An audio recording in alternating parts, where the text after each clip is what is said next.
Let's try that again. Take two. Here we go. Keep it rolling. Turn the music down slowly. All right. I apologize. That makes sense why my dad was calling now. I had no volume. The funny thing is, I went through before I started the whole podcast and I made sure everything was all T's were crossed and all I's were dotted. And for whatever reason, it still messed up. And I think we're good. I'm gonna go ahead and okay, yeah, we are good. I see it moving, but yeah, that was kind of weird. I was like, thank God I didn't get super deep in the podcast, so I just started talking about the. I mean, you guys are probably watching along, but yeah, some unfortunate technical difficulties, but here we are nonetheless. Pretty much though, I was talking about how much of a wild weekend this was. It was a fairly crazy weekend if you look back. I mean, between UFC, Bellator, the whole entire weekend really. Even there weren't any fights Friday night, but there almost was. I was talking about that. Like, it's funny for whatever reason. Every time not every time, but I don't know, like probably 3 out of the past 5 times I've gone out with my buddies on weekends. It's for whatever reason I always end up in a situation where I feel like I'm about to be in a fight. Not like anything that I'm doing personally that I'm starting or that like I'm even involved with, because I'm not. I'm just with the people that are getting involved with these things, and it's weird because it's not even like the same people. It's just different groups. But it's funny because like it really shows you like the whole liquid courage thing. People for whatever reason have absolutely no business fighting, and not that I have any business fighting, because I really don't. I'm not flipping Habib. I'm not Johnny Fight or anything like that. Like, I do jiu-jitsu, but I understand it's completely different. You throw punches in there, it's a whole different ball game. And on top of that, you're drinking. Everyone knows the whole liquid courage. There's just no reason you shouldn't be fighting. That's, for me personally, the absolute last time I would want to fight is somebody when I'm out with my friends like that. But it was stupid. It was funny how things like that start, because like it was my buddy held the door open for this guy and his girl, and he thought he was hitting on his girl because he said thank you after holding the door, or she said thank you and he said you're welcome for holding the door. It was just funny. But I don't know, it's weird. I think I need to find new friends, or I don't know, I need to figure something out, because I don't need to be getting in these situations. But yeah, no fights on Friday. Almost was. Saturday, two fight cards, Bellator and UFC. And honestly, I was a little bit more excited for the Bellator card than I was the UFC. Just UFC on paper didn't seem like it was. I don't know. It didn't really catch my eye, especially with the main event like Sean Strickland, Uriah Hall. I was like, I like Sean Strickland, but that matchup isn't like something like I'm dying to see that matchup.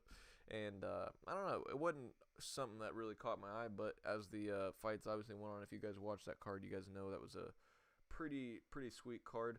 Also, as well, before we get into everything, I definitely recommend you guys check out my video I uploaded this past Wednesday or Thursday, I don't know, sometime later in the week. You guys will know it's the newest video I uploaded, the Jiu-Jitsu black belt versus me, blue belt. The dude that I was facing off against, or whatever, rolled with, was a lot smaller than me, and it's pretty insane, pretty impressive. I mean, it's what you'd expect if you get somebody that's a blue belt rolling with a black belt. You got the result you would expect if you know what you're looking at and you know anything about jiu-jitsu.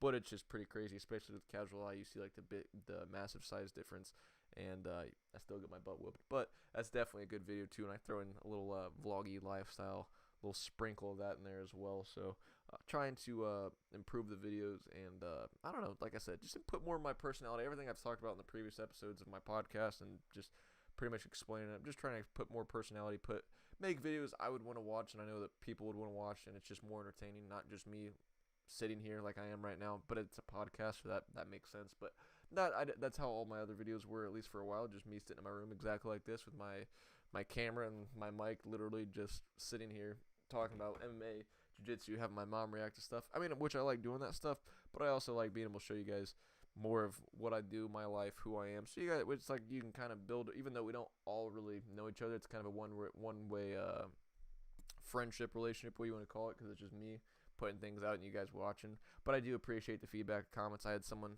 comment today. I'm actually going to look, see what they said, who it was, give you a little shout out. I actually had 2 nice comments. Rachel Andrade, I believe it's spelled just like Jessica Andrade. Love your vids. You're severely underrated. Just keep it going. You blow up pretty soon. I appreciate that. It's the kind of comments like that. My buddy John M as well. He was talking about the on it Total Humans. Talk about how he got it as a gift. Pretty much just saying everything I was in the video is what he experienced, and he said it was a very helpful video. So I appreciate the comments.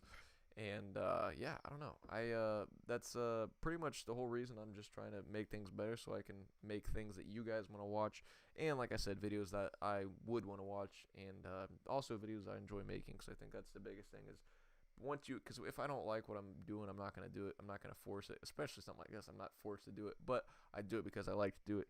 And yeah, I don't know. It's fun, and I'm trying to just evolve, make things better, keep improving.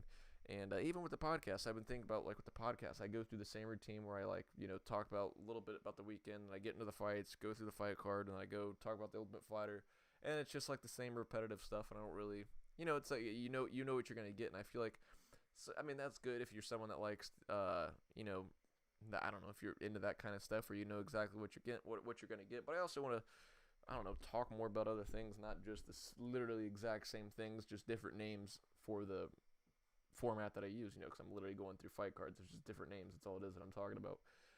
So I kind of want to find different things to talk about, and just I don't know, different topics, more topics too, to get to know me, just for the podcast as well. Just keep trying to upgrade, improve, and evolve.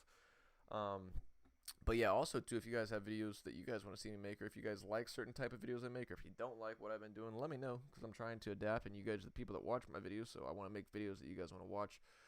But yeah, I had a pretty entertaining weekend.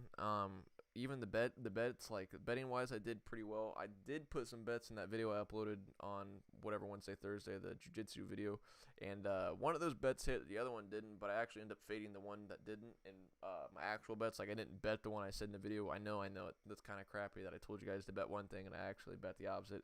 I'm not like some of those YouTube crypto people, though, that are like pumping and dumping, where you tell all your fans to buy this crypto because you were given a bunch, so they pump up the whole flipping crypto thing, and then you just dump all your shares and make money. I'm not doing that because I don't have a big enough following to pump and dump on bets. But yeah, I don't know. It's it actually, that's kind of funny now that I think about that. But no, I did tell you guys to bet one thing, and I actually ended up betting Phil Rowe, and this was a pretty crazy fight card. I don't know if you guys get into betting or anything like that, but out of all, up until the co-main event, before the co-main event started, only one favorite on the card had won. All the other fights, you can just go through the whole prelims. It was all underdogs. Let me see if I'm just, before we even get into the whole breaking down the fights. Look, Phil Rowe right here, plus 135 dog. Zaruk Adeshev, plus 110. Jinyu Fry, plus 135. And I mean, if you know anything about odds, the plus ones are the underdogs. This one went to a draw. Actually, this one Kai Kamaka would have won, but he doesn't know how to fight, kept fouling over and over and over again. So that one actually could have potentially been a favorite winning, but went to a draw, so that's just kind of a void. Chris Grutzmacher, the biggest underdog on the card, ended up winning. So it was a pretty crazy weekend. If you just imagine those parlay odds. If you put all the prelim underdogs in one parlay, you put like $10. Yeah, that's almost like $500, I guarantee you. Just between the Grutzmacher, if you add all those up, that's a lot of flipping money. But yeah, would have been a crazy weekend. And honestly, the past 2 weekends, if you go back and look at the previous card, a lot of underdogs won on that as well. I mean, Sergey Morozov, Billy Quarantillo, both those are just two guys I bet on. There's a plus 120 and a plus 140 dog.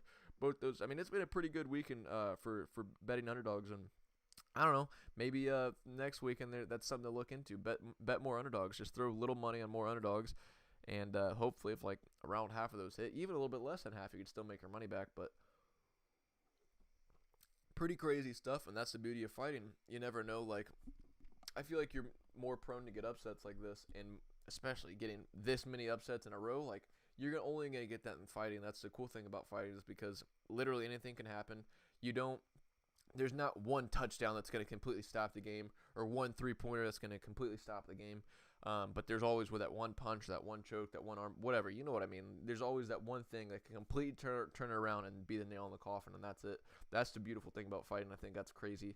And that's what makes it fun to watch. And even betting-wise, that's what makes it fun, and also complete flipping heart attack. Like, literally, it feels like it's going to give you a heart attack, like you're just stressing out of your mind, because you could be watching like some dude that's just piecing some dude up, could probably knock him out at will. Like the perfect example of this is the Sean O'Malley Chris Moutinho fight. If you bet Sean O'Malley by KO, like going into that fight, Sean O'Malley by KO versus Chris Moutinho, you're like, oh yeah, that's easy money. That's guaranteed. Put the flipping mortgage on it. Everything to my name.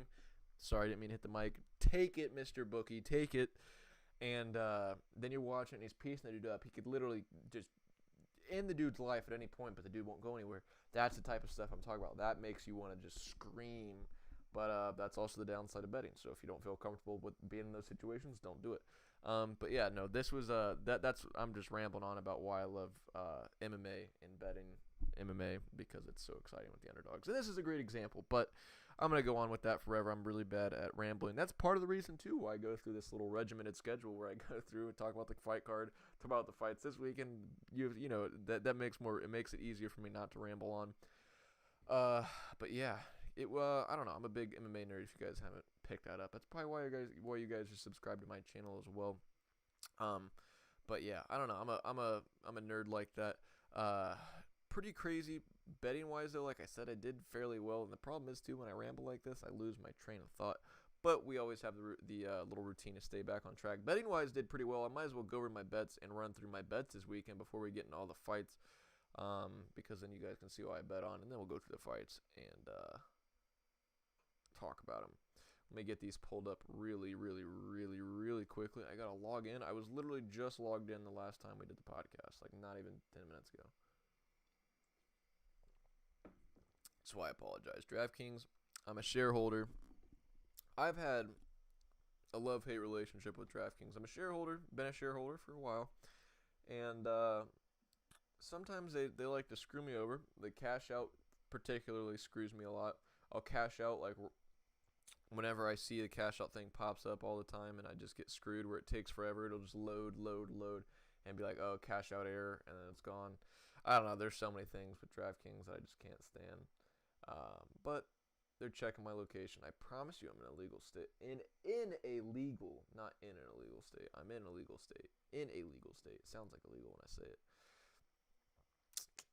One thing I never understood, though, is how some of these people outside of legal states actually bet, because I've heard people like using like online casinos, sports books in illegal states, and somehow it works. So I don't know if you guys know how people do that. Let me know, because I'm incredibly curious. Not for me personally to do it, because I'm in a legal state, but I'm just curious, how does it happen? Do you use a VPN? But I feel like a VPN, even still, you would be able to be like, oh, that's probably not real.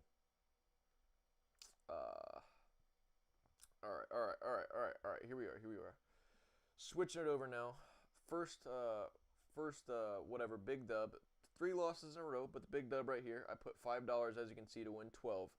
So that was Phil Rowe. I faded my own pick in my video. Won $12 there, so I'm up 7. Then Kafa Garcia lost, so that's what, minus math 8. I have $8 now, so I'm up $3. And then obviously now I'm down $1.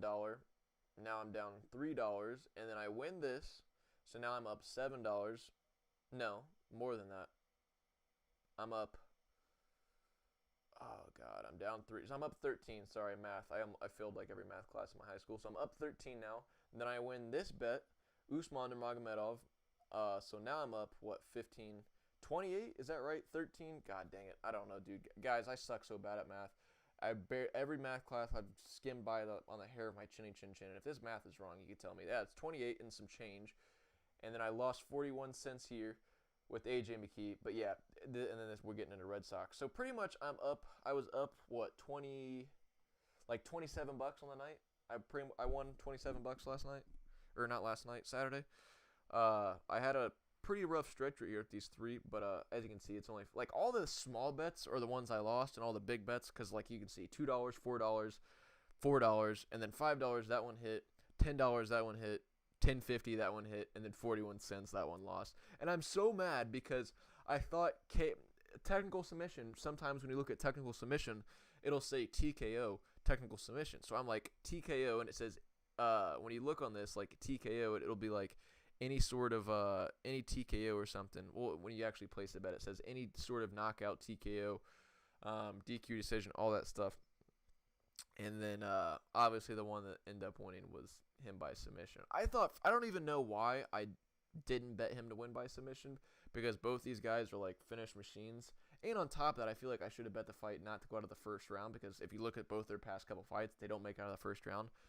But I was so flipping mad. He had him hurt, had him pretty much knocked out, and that's everybody keeps seeming to make that mistake. Everybody, ever since like Sean O'Malley got that Eddie Wineland walk-off knockout, everybody wants to get like the walk-off knockout. You saw Cheyenne Baez do it, where she kicked the girl and then tried to walk away, and she had to come back, put finishing shots. Same thing here. He like thought he had him knocked out, and then like was pretty much like I don't even remember exactly what happened, but then he goes for the guillotine. Like, why not go? You could potentially may have let him recover when he went for the guillotine. Say you didn't get the guillotine, he has crazy guillotine defense, and he almost let him recover, and then it's a blown opportunity. I just think like in this situation, and again I'm saying this because I lost 41 cents on the fact that he didn't knock him out. But like you have a way better likelihood of a dude that you just dropped clean. You hit him with a head kick, and you hit him with like a 3-punch combo and uppercut, put him down on his butt. Why not just keep wailing on him and knock him out? And there's no ifs, ands, or buts. Because on top of that, when you saw Pitbull, when the fight was finished, he never tapped. They stopped it because technical submission again, but he was never actually out. But the thing is, I think he was like out, but like still, you know what I mean? Like where people are out, because I've been there before. I've never been choked. Not that I wouldn't remember, but I don't think I've ever been choked out, like completely unconscious, like snoring. But I've been choked out to the like how Pitbull was, like where you're like out of it, but you're like still with it. You're just like almost like, I don't even know how to explain it. Like you're like paralyzed and you don't know what's going on. Like you're just like staring and you hear everything, but you're not really sure what's going on. And I think that's kind of how he was. He didn't protest it at all, so he must have been out. But I don't know. I think again, I just should have just knocked him out. That would have been the clean, no ifs, ands, or buts. And regardless, though, he ended up winning. He's looking pretty good. He beat the Bellator GOAT, but I'm interested to see how he potentially crosses over to the UFC. I actually might save all this for a video, but I really think his reason for success in Bellator, well, not really in Bellator, because he has faced people his size, but especially in this fight particularly, being so much bigger than Pitbull, because realistically, Pitbull's probably a bantamweight fighting at featherweight and lightweight. He's just super, super jacked. And you have someone like McKee who really looked like a flipping lightweight fighting at 45. He just looked massive. I don't know. I think AJ McKee is good, but I think the reason why I think they're trying to build AJ McKee up so well, and I'm not denying AJ McKee's skills at all. AJ McKee is very, very good. But if you look at the talent, he went up against very good Bellator people, and now Pitbull I would put on a higher pedestal. I think Pitbull's he could be very competitive in the UFC, but I think AJ McKee did really well against a bunch of good Bellator people that probably wouldn't do all. I mean, they would be decent in the UFC, but they wouldn't be champions. Pitbull might be the only one that might be a champion, and the reason why I think he beat Pitbull was because size doesn't. Right, a lot of people say size doesn't matter in a fight, but at the highest of levels, when both people are very, very, very highly skilled, but you have a little bit physical advantage where you have a little bit longer reach, you're a little bit bigger, you could a little bit more absorbent the shots, your frame's just a little bit trickier to get inside. That definitely has an advantage. Even like where your skills are so good that they almost kind of neutral each other out, it's like who has a little bit of an edge, and if you have the physical attributes that the other person physically can't match, that's where an advantage comes in. I talked about this with the Demetrius Johnson fight against Adrian Moraes, or I think it was Adrian, whoever the guy he was that he lost to in one championship. Both those guys are highly, highly skilled, but at the highest of levels, size doesn't matter until you're at that level. And I think when you saw how much bigger Moraes was, especially when he was catching the way the shots he was catching Mighty Mouse with, were just a result of having that long, rangy frame. And yeah, he's beaten good Bellator fighters. Like if you go through Pat Coran, Caldwell, I forget the Caldwell fellow's name, Darian Caldwell. They're good Bellator fighters, but none of these people, like, they're 20-10 in Bellator. So it's like that tells me.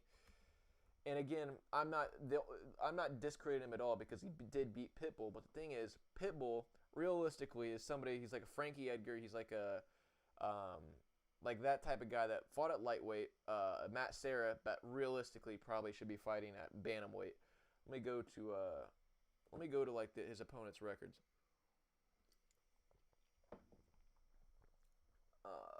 AJ McKee.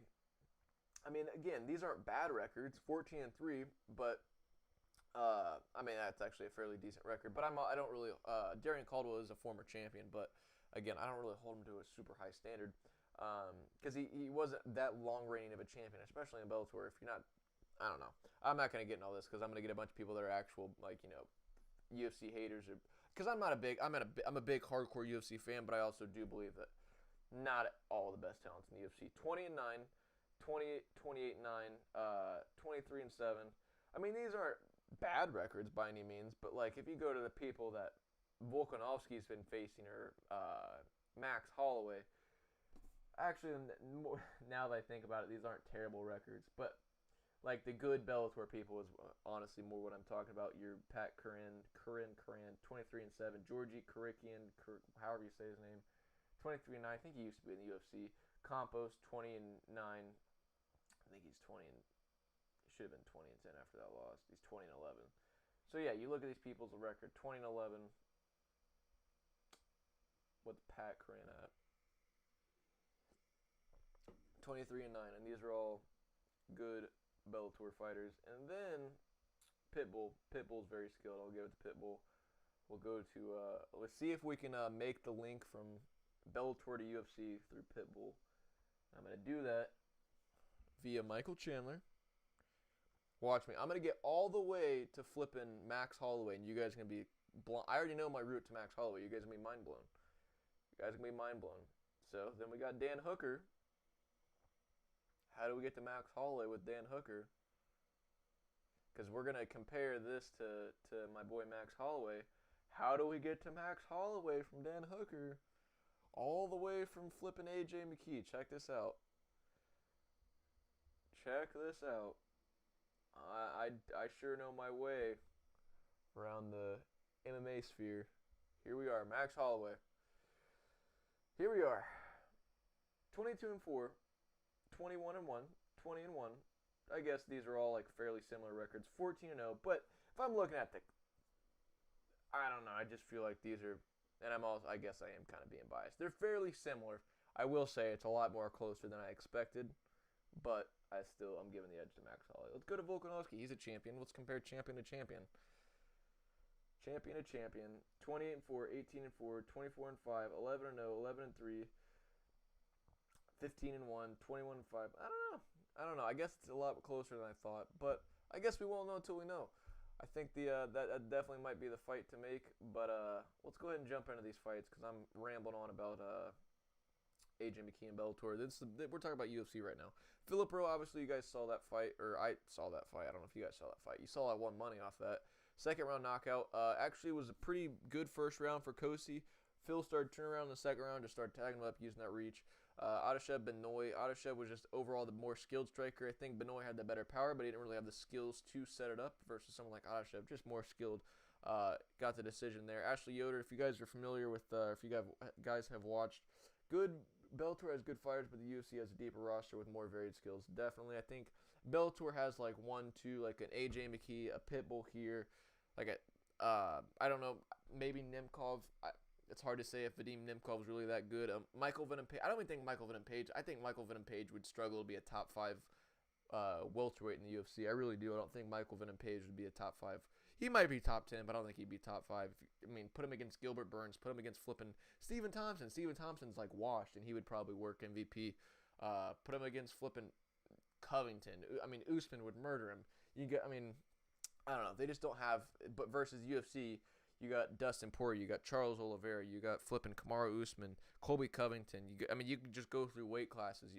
You got Corey Sandhagen, Peter Yan, going up to 85, flipping Robert Whitaker, Adesanya. I mean, every division is stacked. You go to 205, you got Yuri Prochazka, Glover Teixeira, who's still murdering people.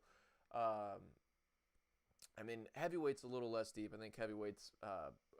Heavyweight, I don't know who has a better heavyweight division, but yeah, UFC is definitely deeper. But back to the whole, if you guys are familiar with like my whole theory and everything, the Ginny Fry thing, if you guys aren't, like if it's a women's fight and it's not like one of the super high level, like where it's like either gatekeepers, like your Holly Holm type of person, or like championship level, like Nama Yunus, like anywhere from like the Holly Holm, Andrade, Weili Zhang, Nama Yunus, to all the way up to like an Amanda Nunes type of level. Outside of those people, like if we're talking like a Ginny Fry, Ashley Yoder type of fight, it's almost better. You're almost better off betting the underdog because for whatever reason, I've always said this: the underdog always wins in these fights, and happen again here. This fight, Kai Kamaka, Danny Chavez went to a draw again. I talked about that. Kai Kamaka just doesn't know the rules. Just kidding. He probably knows the rules a lot better than I do, but he just kept fouling over and over and over again. Eye pokes and punching him, kicking him in the balls, all that stuff over and over again. Chris Grutzmacher, biggest underdog on the card, ended up getting grinding out a decision here.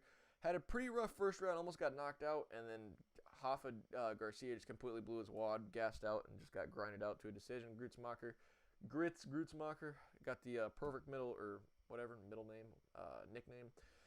Brian Barberina, another massive favorite, end up losing back-to-back biggest underdogs winning. Pretty crazy fight, though. I don't know if that was fight of the night. If it wasn't, it probably should have been, especially that third round. That third round was crazy. Barberina was making a pretty solid comeback. Milsik Bagdasarian, Colin Anglin. This one, I had this fight under 2.5 rounds. I bet this under 2.5. Actually, did I even show that on there? I don't think I did show that. I actually forgot about that. Phil Rowe. Yeah, there's another one. I forgot. I lost this. This is crazy. I forgot. There's even more money I won. So I was up 27, and then you subtract 2, so I'm down 20. Wow, it took me that long to come up with 25. 25, and then I'm up 550. So, oh yeah, $30. I'm up $30 on the day. So yeah, I forgot I bet that under 2.5. That one ended up hitting for Milsik Bagdasarian. Thank you, sir. Got the second round head kick knockout. Nicholas Stoltz and Jared Gooden. He was actually the first favorite up until this point to actually win. Jared Gooden, massive. Wow, I was wrong on this. I thought Stoltz was a massive favorite. I could have swore Stoltz was a massive favorite going into this, so I was wrong. Now that I'm almost certain, actually, now that I think about it, I'm gonna look that up.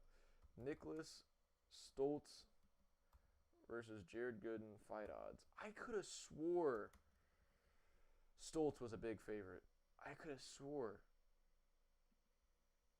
Maybe UFC's got it. I mean, UFC's probably got it right, but I could have swore. I was looking at these lines like crazy.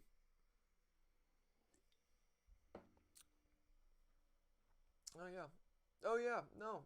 Some of these, yeah, it's weird because it's like right here they have him as a minus 130 favorite, and then right here they have him as a plus 140 dog. So my sportsbook had him at an underdog, but the UFC had him at a minus 2. On my sportsbook, this dude was like a minus 200 favorite. He was like minus 190, minus 190 favorite. But yeah, I don't know. That's weird on here. Ended up knocking him out though pretty brutally. Cheyenne Baez, another brutal knockout. As you guys saw in the thumbnail, Cheyenne Baez, she was the thumbnail. Pretty impressive knockout. It was a close one though. She barely got that off. Like, that was very, very close. Her hand was like right here off the ground. Excuse me, as she threw that kick. And in the main event, Uriah Hall, Sean Strickland. I pretty much saw this fight going this way. I like Sean Strickland. He's a like entertaining guy, but he's not. I like watching him fight, but he's not someone that's fun to watch fight, if that makes sense. He just has like his style is literally a Nate or Nick Diaz style that's just a little bit more polished. It's all strictly boxing. Very, very rarely does he throw a kick. It's straight boxing, just 1-2s, hooks, 1-2s, and just pressure. It's literally a more polished Nick or Nate Diaz. He's just a little bit more technical, a little bit more sharper. Doesn't really have the wrestling to get it to fight to the ground, but on the ground, Strickland's a nightmare. He's not. I don't know. He's definitely an entertaining guy. But this fight wasn't something like, I really want to see this fight. I pretty much saw this fight playing out the way it did. And I think Hall just has issues pulling the trigger. I don't know if it's confidence issues or what, but it would just seem like Hall was just already mentally defeated. Maybe because they did spar together. He just knew. He just figured. Maybe just knew that Strickland was better. And I don't know. But I just thought it was weird. Very weird performance. Kind of a boring fight, but it was kind of a beatdown. Sean Strickland moves up. He'll probably be in at least the top 10 tomorrow. So all up until this point, pretty crazy fight card. Main event, not so. Yeah, it was all right. But this knockout sweet. This knockout sweet. This knockout was sweet. This fight was sweet. Going through the prelims, this was a pretty. It was an entertaining fight. This was an okay fight. I don't think I really watched. Honestly, didn't really watch either of these two fights. I watched the second half of this fight when Kamaka was fouling. Pretty entertaining fight back and forth, and another entertaining fight. On to the next weekend, though. Actually, this weekend, or this week, tomorrow, we have the Ultimate Fighter. I think, I forget who's fighting. I don't know if it's the middleweights or if it's the, I think it's the middleweights. I think we got Trayshawn Gore and Gilbert Urbina, maybe. I'm not sure, but I don't know. But I already pretty much said that I got my boy Trayshawn Gore all the way. He's my pick to win it all. But yeah, we got first fight of the night: Johnny Munoz, Jamie Simons. I really don't know who I got in this fight. I might go with Jamie Simons, but I really don't know. I'm gonna have to do some research on these, and obviously these aren't official bets. I don't really know. I'm gonna go with Melissa Gatto, but I don't really know much about either of these two fighters. Either Anderson Dos Santos. I'm going with Anderson Dos Santos. Miles Johns is actually a favorite. Let's go and look at the odds. What is Anderson, or what are the odds for Anderson Dos Santos? I think he's an underdog. But this fight was originally scheduled for like 2 weeks ago, and if you're in on the know and the MMA betting scene, Anderson Dos Santos was a big underdog to pick. So let's see what the odds are. Have they moved in Dos Santos' favor? Have they?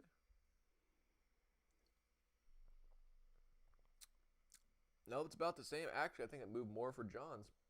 Dos Santos plus 180 dog might be some value there. But yeah, I got Anderson in that fight. Odie Osborne and Manel Kopp. Actually, I think I bet on Kopp like 2 times in a row. Kopp, I don't know how to pronounce it. I think he's sold on me, especially his first fight in the UFC. Let me see. Or I think I bet him by finish or something. Let me see what his record is. I don't know. I'm gonna go with probably go with Odie Osborne, though, just because I'm going to fade, because Kopp lost me money. I know he lost me money. That's for sure he lost me money. I do remember that about him. It's not showing me. What is this? Oh, here we go.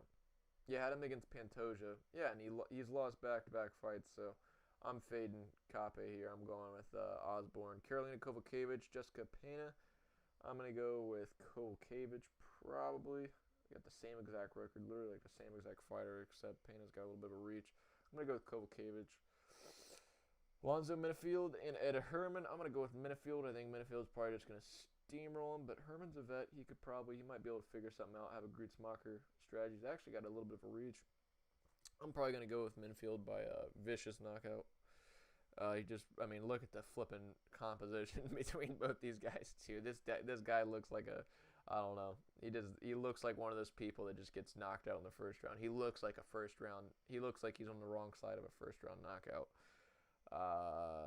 Keeping it rolling, Draco Rodriguez and Vince Morales.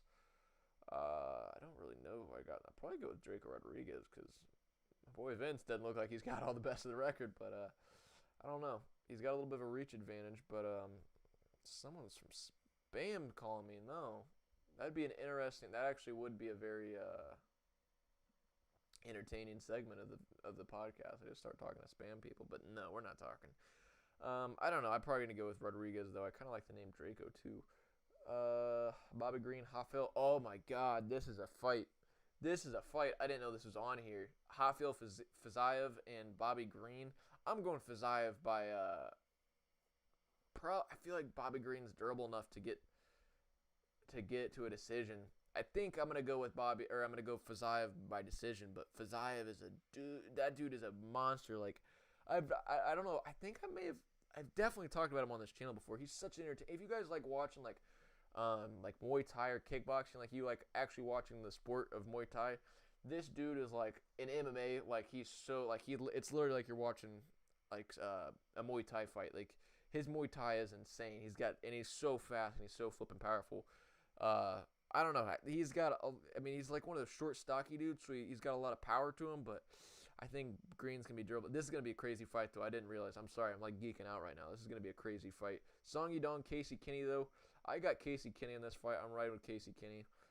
This is another good fight, though. Song Yudong's another powerful dude. I think Casey Kinney is just a tough dude. He's going to be able to grind him out. He's got pretty solid stand-up, and he's also got very, very good grappling as well.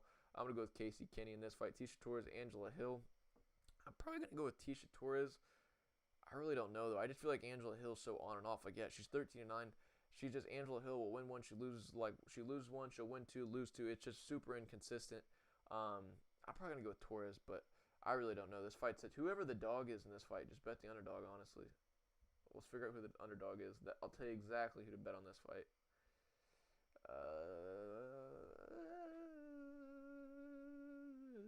It's not on here. Tisha Torres.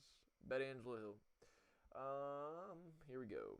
Next fight. Ooh, another great fight. Michael Chiesa, Vicente Luque. I'm going Vicente Luque. He was on my list as one of the most underrated UFC fighters. But Chiesa is an Italian dude. Obviously not from Italy, but he is an Italian dude. He wears the green shorts, rep in Italy. He's another tough dude. He's got some insane grappling, but I think Vicente Luque is just so flippin' skilled. Like, it doesn't matter where the fight goes. He's so well-rounded, and he's so technically sharp. He makes very, very little errors. He's just technically on point. All T's are crossed and all I's are dotted. He's one of those type of guys. I'm going to go with Luque. Jose Aldo, Pedro Munoz. I'm going with Jose Aldo. I'm not somebody that's super sold. I think Munoz is tough, but I don't think he's not going to beat Jose Aldo. Even Jose Aldo is a little bit. He's probably 34 now. How old is Aldo? Jose Aldo's getting a little bit older now. Like it was wild because there was like when Jose Aldo had lost his title and it looked like he was pretty much done. Like he was like 30. I think he's getting a little bit older now. Yeah, he's 34. So I mean Aldo's still like very young. He's just probably his body's definitely very weathered. I mean he's got almost 40 MMA fights.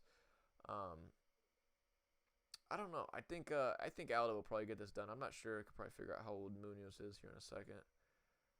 We just wanted to look at his record. He has kind of had a pretty rough stretch, so that you look. But I mean, he beat.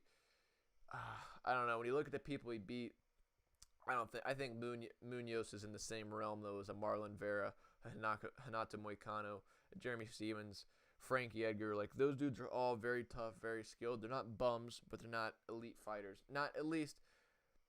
Not Frankie Edgar's not an elite fighter anymore. These guys, more specifically, Moicano, Jeremy Stephens, Marlon Vera, very, very good, very, very skilled. Definitely not bums, but definitely not the cream of the crop. And I think Aldo was at one point in time the cream of the crop, and that's why he does well against these people. The people that are the current cream of the crop here, Marlon Moraes was somebody who's fallen off. Volkanovski, champ. Petr Yan, champ. Max Holloway, champ. Conor McGregor. I mean, these dudes are all killers. If you look at people he's lost to, I don't think Munoz is on that level. So I'm going to ultimately lean towards Jose Aldo in this fight. I'm going to lean heavy towards Jose Aldo in this fight, actually. I'm trying to see, though, if I can pull up Mr. Munoz. If I can find Mr. Munoz. How old is 34, same age, and if you look at the people Pedro Munoz has lost to, he's lost to Frankie Edgar, Aljamain Sterling. John Dodson is an elite, but I guess you could probably consider him at one time one of the best fighters in the division. But it was also back when the division also wasn't all that deep, flyweight. Sunsao, again, was a stud. But again, I would put Jose Aldo in the company of your Frankie Edgars, your Aljamain Sterlings, maybe not Jimmy Rivera, Rafael Sunsao, definitely a little bit better. I just think I'm rambling on this, but I got. Long story short, I got Aldo. I don't know. I want to know what the odds are now. I'm sorry. I want to know what the odds are on this fight because if Aldo's an underdog, that is phenomenal value. No, he's a -140 favorite. That should be a lock. Jose Aldo, bet that. Hammer that. How we doing, Harish? How you been? I haven't seen you in a minute. Who you got in this fight? You got Jose Aldo or you got Pedro Munoz? I don't know if you've been here long enough, but I've been rambling pretty much about how I really, really like. No, I do agree with that. I do agree with that. That was what last year, the Edgar fight. That definitely, I think Munoz definitely won that fight. But I just think Jose Aldo skillfully, probably everywhere is going to be better, and just having the experience at the super high level that he has, I don't think Munoz has that equivalent like championship top of the division level of experience. I don't know. I'm curious. Who do you got though, Harish? Because I like Aldo in this, but obviously the fight, anything can happen. Keeping it rolling though. Keeping it rolling. Derrick Lewis, the main event, the big cheese. I almost said the main cheese. I guess this is the main cheese. Now this fight is another interesting fight because if you're asking me to think about this logically, 9.5 times out of 10, Ciryl Gane, in my mind, maybe not 9. I shouldn't say that. But if you're just asking me, this fight happening right now, you got Aldo, or he may win. Yeah, I feel like it is kind of. I mean, that's how the Lions have it pretty much as almost a toss-up. But I feel pretty confident. I don't know. I'm probably being biased here, but I do have a problem with being biased. That's how MMA fans are, or at least the majority of MMA fans. But if I'm talking like logically about this fight, Ciryl Gane, Derrick Lewis, Ciryl Gane definitely should win. Skillfully is just better. He's big. He can hang in there. He's got the striking to get in and out of range. He's got the footwork. He just should be a problem. It should play out, I guess, like how the first part of the Volkanovski or the not Volkanovski, Volkov fight for Lewis played out. How Lewis was just getting outskilled. That's how it should play out. But and Derrick Lewis being a massive, massive, massive underdog. I don't know exactly what he is, but he's a fairly big underdog here. Plus 290 underdog. Derrick Lewis, his last time out against Curtis Blades, I don't know exactly what the odds were, but I know it for a fact Curtis Blades was in, yes, Gane is very, very good. He's not a super exciting guy to watch, but he's very, very good.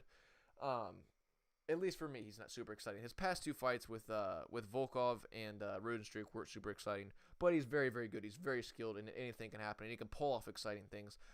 I think, but Derrick Lewis, last fight, Curtis Blades was like a minus 300 some favorite. And then even the Volkov fight, he was. I don't think he was as big of a underdog in the Volkov fight, but he was an underdog there, and was getting beat the whole entirety of the fight. Same thing with Curtis Blades' fight. He was getting beat. I mean, the fight was playing out on the feet, but he was getting beat. Derrick Lewis has that one-punch knockout power, and he doesn't do anything crazy to burn out energy like heavyweights do. Like heavyweights, once you start getting like 3rd, 4th round, they start slowing down significantly. They don't really have the same pop, I guess. Especially if you see like a heavyweight fight start getting like, unless it's like a championship fight, like a Stipe. I don't know. I'm rambling. I may not be making sense, but you can never count Derrick Lewis out. And if you guys are betting on this fight, there is no reason to bet on Ciryl Gane. Ciryl Gane is probably going to win.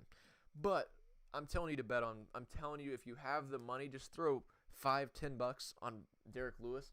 Just for the simple fact that Derrick Lewis, you cannot count him out. And if you look at his past like 2-3 fights, he's been a underdog and a massive underdog at that. Very similar to this same situation. And always seems to catch people with one punch. And it's the perfect punch. It's not always the same punch. It was the overhand for Volkov. It was the uppercut for Blades. And, I mean, there's so many different knockouts. He has the most knockouts in the heavyweight division. Might even be the UFC. He just needs to land. And it's almost like Ngannou. Like, he just needs one punch. But he's not like Ngannou to where Ngannou, like, gasses out way faster than Derrick Lewis. Derrick Lewis is so, like, he's a big dude. He doesn't look like he's in shape. He's gotten in better shape. But he's so conservative with his energy where he literally just throws one power shot and just kind of waits. He plays possum. He's pretty durable for the most part. He covers up too much, almost too much sometimes, to where he gets overwhelmed and gets beat, kind of like in the Dos Santos or the Junior Dos Santos fight. But I don't know. I think if you're asking me, you're putting a gun to my head. Who I think really will win? Ciryl Gane. Ciryl Gane will probably win. Just being logical, skills. His skills are off the chart. He's just as big. He's actually bigger if you look right here. He's 6'4". He's 1 inch bigger. He's got 2 inches on reach. He's a little bit smaller, though, weight-wise. So I think Lewis will be durable enough to have the fight go longer, to potentially land that one shot. But I think over the entirety of a fight, like if you look at people like Rosenstruck, a very, very skilled fighter with power, couldn't get the power shot on Ciryl Gane. He was getting outclassed the whole entire time. So if a dude like that can't really get inside on Gane, it's going to be hard for Derrick Lewis. Same thing with Volkov. Volkov is much bigger than Gane. Very skilled striker. Had a hard time really getting his hands on Gane. Derrick Lewis isn't the most skilled striker, but he has insane power. So Gane, if you're asking me, official prediction, Gane will win. But if you want betting advice, bet on Derrick Lewis. Maybe if it's Derrick Lewis by KO, if that's better odds, we'll find out. Bet on that. Because history has shown, no matter what, no matter how big of an underdog he is, actually he has better chances when he's a massive underdog. That's what history shows. He actually has better chances as a massive underdog. So they don't have it on here. Whatever the better odds are between Derrick Lewis by knockout or just Derrick Lewis money line, I would honestly say bet that, because that's an insane value to pass up for just a one punch to land. I don't know. I see we got we got people saying Derrick Lewis by third round KO. I would like to see that. I really wouldn't be. I really think Gane is skilled enough to where he can just avoid the power punch. But I think the value, I'm talking like logically, I think Gane's going to win. Gane will probably win. But I'm talking if you want value-wise in terms of bets, you got to go with, I don't know, I'm rambling. But that's what I'm trying to make my point clear. I'm not saying that I think Lewis is going to win. I think Gane will win, but I'm saying if you want money, if you want to win money, I think there's way too much value on Derrick Lewis to pass up here, especially when history shows us. But I don't know. Gane has, what is that? Gane has stepped over a lot of heavyweights. I know Gane has kind of had like a weird jump too. If you look at Gane's progression of like climbing in the UFC, like jump, like it was almost like a Paulo Costa kind of climb. Like Paulo Costa like fought cans and then fought like a number 12 dude, number 7 dude, and then the number 2 dude, and then fought for the title. Like it's just jump. And I don't think that's really the best way to do it. I think you need to rack up. Actually, now that I think about it, he has some pretty solid wins. I didn't realize he fought Junior Dos Santos. He actually does have some pretty respectable wins. I mean, he has 4 respectable wins in a row, but he only has 1 finish out of all those. That's not super crazy, and he's only 9-0. For being this good with that little experience, he does have a lot of kickboxing experience, Muay Thai experience, but I don't know. He has, actually, now I think about it, he has a lot of speed. Oh, I see what you're saying. He definitely does. He doesn't move like a heavyweight. Speed, movement, everything. He doesn't move like a heavyweight. And now that I think about it, now that I look at the people he's beat Junior Dos Santos, Rosenstruck, Volkov, Tanner Bosser. Those are some tough names. So I don't know. I think Gane wins this, but if you want to potentially make some money, values on Derrick Lewis's side there. I don't know though. Those are just some early bets. Definitely, I like the Jose Aldo value though. I think Aldo would be a good bet. But again, I don't know. I'm gonna come out with a betting video for. I'm gonna do betting videos for every single pay-per-view. So I'll have a betting video out for you guys this week. This actually makes me excited about some of these fights because it looks like there's some pretty solid value on some of these on this card.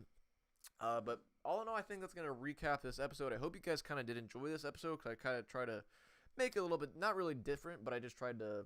I don't know, not go through the same regimented routine where I go through this, and this, talk about this, and I know my podcast is going to be 30 minutes. So, I don't know, I try to talk a little bit more about, just, I don't know, what's going on in life. I don't know, I guess I talked about MMA the whole entire time, but I try to talk more about other things than just the regimented topics. That's all I really got, though. If you guys haven't checked out Harish, if you haven't checked out my new video with me rolling with a black belt, you should check it out. I get my butt absolutely kicked. I get mopped, but it's entertaining. The dude was a lot smaller than me and worked me, so I don't know. It's great to see you back though, Harish. But it would be really good. I know I would love to see Ngannou and Francis, or Ngannou and Francis, Francis and Lewis. That would be Francis and Derrick. Well, I don't know. I'm all over the place. I think that would be a phenomenal fight, though, and that's gonna sell because Lewis already has a win over Francis Ngannou. But I think Ciryl Gane versus Francis is a tough fight for Francis. I think Francis ultimately will knock him out. I actually have a video already recorded. I just need to upload it. I was pretty much just waiting to see if Ciryl Gane actually does end up winning because I have a video where I break down like the sparring between Francis Ngannou and Ciryl Gane, and there's a couple different points where I do think that Francis will probably knock out Ciryl, but I think Ciryl, out of anybody in the heavyweight division right now, outside of Stipe, even though Stipe didn't really look like he had much for him in that second fight, I think Ciryl, might be the most threatening person to Francis, but we'll see. Pardon me, I'm burping a lot. That's pretty much going to wrap up this episode, though.